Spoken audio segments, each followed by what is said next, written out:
श्री गणेशाय नमः।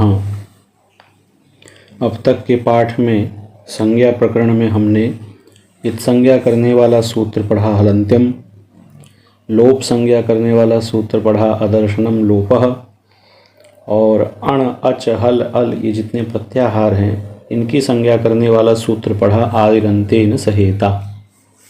अब हम अगला संज्ञा सूत्र पढ़ने जा रहे हैं जो ह्रस्व दीर्घ और प्लुत संज्ञा करता है। माहेश्वर सूत्रों के वर्णक क्रम में भी सबसे पहले स्वरों को बताया गया, बाद में व्यंजनों को। जो स्वर हैं अच अ ई उ ऋ ए ओ ऐ औ, इनके कितने भेद होते हैं इसको बताने के लिए सूत्र आ रहा है ऊकालो ह्रस्व दीर्घ प्लुतः। यह संज्ञा सूत्र है। इसमें संज्ञा है ह्रस्व दीर्घ और प्लुत। संज्ञी कौन है, किनकी ह्रस्व संज्ञा होगी, किस संज्ञी की दीर्घ संज्ञा होगी, किस संज्ञी की प्लुत संज्ञा होगी, तो सूत्र में ही लिखा ऊकालोच अच की ह्रस्व दीर्घ और प्लुत संज्ञा होगी। कैसे अच की? ऊकालः। लेकिन ऊकालः इसका अर्थ क्या है यह स्पष्ट नहीं है। इसको वरदराजाचार्य जी वृत्ति में ऊकालः शब्द का अर्थ लिख रहे हैं। ऊश्च ऊश्च ऊश्च वह वाम काल इव कालो यस्य, इसको कहते हैं ऊकालः। ऊश्च ऊश्च ऊश्च का अर्थ हुआ एक मात्रिक ऊकार, द्विमात्रिक ऊकार तथा त्रिमात्रिक ऊकार।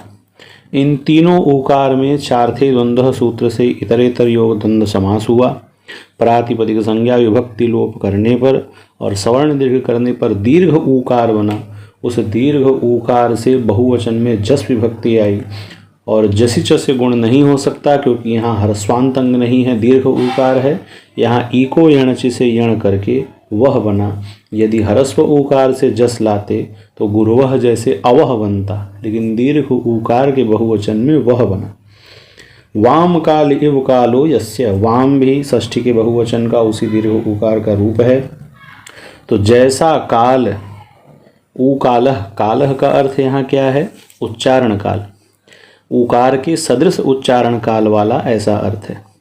यदि एकमात्रिक ऊकार के उच्चारण काल के समान किसी अच का उच्चारण काल होगा, यस्य सह अच क्रमाद् ह्रस्व दीर्घ प्लुत संज्ञा से, तो उसकी ह्रस्व संज्ञा होगी। यदि द्विमात्रिक उकार के सदृश उच्चारण काल वाला या फिर त्रिमात्रिक उकार के सदृश उच्चारण काल वाला अच होगा तो उनकी क्रम से दीर्घ और प्लुत संज्ञा होगी। तो भाव यही हुआ कि एक मात्रिक, द्विमात्रिक और त्रिमात्रिक उकार के उच्चारण काल के सदृश जिस अच का उच्चारण काल है उस अच की क्रम से ह्रस्व दीर्घ और प्लुत संज्ञा होगी। एक मात्रिक, द्विमात्रिक और त्रिमात्रिक वर्णों का उच्चारण काल क्या है? शिक्षा ग्रंथों में इस पर बड़ा मतभेद है। कहीं लिखा है पलक झपकने के समय को एक मात्रिक कहा जाए, कहीं लिखा बिजली चमकने को कहा जाए, कहीं लिखा नीलकंठ पक्षी की बोली इत्यादि को कहा जाए। लेकिन सामान्यतया इसका अर्थ ये है, चाहे हम वर्णों को द्रुत गति से बोलें, चाहे मध्यम गति से बोलें, चाहे विलंबित गति से बोलें, जितना समय ह्रस्व को देंगे उससे दुगना दीर्घ को देंगे और 3 गुना प्लुत को देंगे। यही इसका निष्कर्ष है। पाणिनि जी इस समय के अंतराल को बताने में अंदर नहीं गए विषय में, केवल उन्होंने ऊश्च ऊश्च ऊश्च ऊकालः कह के उदाहरण दे दिया। इसको बोलने में जो भी समय लगता हो वह ह्रस्व दीर्घ और प्लुत है। अब यह अच 3 प्रकार का हुआ, ह्रस्व दीर्घ और प्लुत।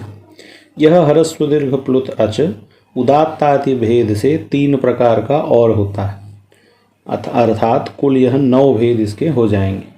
एक अच ह्रस्व होगा, दीर्घ होगा, प्लुत होगा।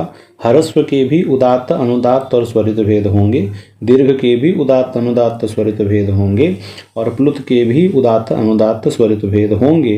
कौन सा सूत्र है जो उदात्त संज्ञा करता है, कौन सा अनुदात्त करता है, कौन सा स्वरित संज्ञा करता है, इसके लिए आगे 3 सूत्र आ रहे हैं। उच्चैरुदात्तः, नीचैरनुदात्तः, समाहारः स्वरितः। मुख में उच्चारण के विभिन्न स्थान होते हैं। जब आप च छ ज झ य कहेंगे, जिह्वा जहाँ स्पर्श कर रही है उस स्थान का नाम है तालु। ट ठ ड ढ ण कहेंगे तो जिह्वा जहाँ स्पर्श कर रही है उस स्थान का नाम है मूर्धा। त थ द ध न कहने पे दंत स्थान पर जिह्वा स्पर्श कर रही है उसका स्थान है दंत। प फ ब भ म कहने पे ओष्ठ से यह उच्चारण होता है, इसलिए इस वर्णों का उच्चारण स्थान हुआ ओष्ठ। क ख ग घ ङ कहने से कंठ में संकुचन हुआ, तो इसका उच्चारण स्थान कंठ है। इस प्रकार से मुख में तालु, मूर्धा, दंत, ओष्ठ इत्यादि स्थान होते हैं। उन स्थानों में जो ऊर्ध्वभाग से निष्पन्न अच होगा उसको उदात्त कहेंगे, जो अधोभाग से निष्पन्न अच होगा वह अनुदात्त होगा, और जिसमें दोनों उदात्तत्व अनुदात्तत्व धर्म का समावेश होगा उसे स्वरित कहेंगे। इसका स्पष्ट उदाहरण वैदिक मंत्रों में देखा जा सकता है। वैदिक मंत्रों में भी स्वर लगा होता है और उस सब वर्ण का उच्चारण उसके अनुसार होता है। जिन्होंने संगीत सीखा हो, शास्त्रीय संगीत, वे इस बात को बहुत अच्छे से जानते हैं। वहाँ पर सारेगामापा इस सरगम को 3 प्रकार से कहा जाता है। उसमें उदात्त, अनुदात्त और स्वरित। नीचे से स्वर, ऊपर से स्वर, मध्यम हम जो बोलचाल में करते हैं वहाँ ये 3 प्रकार के स्वर होते हैं। इस प्रकार से अचों के 9 भेद हो गए। वही आगे लिखा, स नवविधोपि प्रत्येकम अनुनासिकत्वाभ्याम द्विधा। अब वह 9 प्रकार का अच फिर से 2 प्रकार का होता है, अनुनासिक और अननुनासिक भेद से। कुल मिला के अचों के 18 भेद हो गए। पहले क्या हुआ, हरस्व, दीर्घ और प्लुत। उसके बाद हरस्व के भी 3 भेद, उदात्त, अनुदात्त, स्वरित। दीर्घ के 3 भेद, उदात्त, अनुदात्त, स्वरित। प्लुत के 3 भेद, उदात्त, अनुदात्त, स्वरित। कुल हो गए 9 भेद। इन 9 में एक बार अनुनासिक और एक बार अनानुनासिक। हरस्व दीर्घ प्लुत संज्ञा करने वाला सूत्र ऊकालो ह्रस्व दीर्घ प्लुतः। उदात्त संज्ञा करने वाला सूत्र उच्चैरुदात्तः। अनुदात्त संज्ञा करने वाला सूत्र नीचैरनुदात्तः। स्वरित संज्ञा करने वाला समाहारः स्वरितः। लेकिन अनुनासिक और अननुनासिक संज्ञा कौन करेगा? तो इन 2 में से यदि किसी एक का ज्ञान हो जाए तो दूसरे का ज्ञान भी अवश्य हो जाएगा। लेकिन किसका ज्ञान करें? प्रतियोगी का ज्ञान आवश्यक है, अभाव का ज्ञान अपने आप हो जाता है। मुखनासिका वचनोनुनासिक सूत्र से यहाँ पर वरदराजाचार्य अनुनासिक को बता रहे हैं पाणिनि के इस सूत्र के द्वारा। अनुनासिक किसको कहते हैं? अनुनासिक के लिए सूत्र आया, मुखनासिका वचनोनुनासिकः। मुख सहित नासिकयोच्चार्यमाणो वर्णोनुनासिक संज्ञः स्यात्। ऐसा वर्ण जिसका उच्चारण स्थान मुख में होता हुआ नासिका में भी हो। मुख और नासिका दोनों से उच्चार्यमाण वर्णों की अनुनासिक संज्ञा होती है।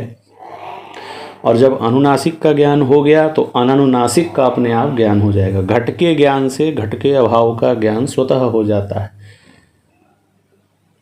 न इच्छा इति अनिच्छा, न अधिकारः इति अनधिकारः। उसी प्रकार से न अनुनासिकः इति अननुनासिकः, ऐसा यहाँ पर नए तत्पुरुष समास है।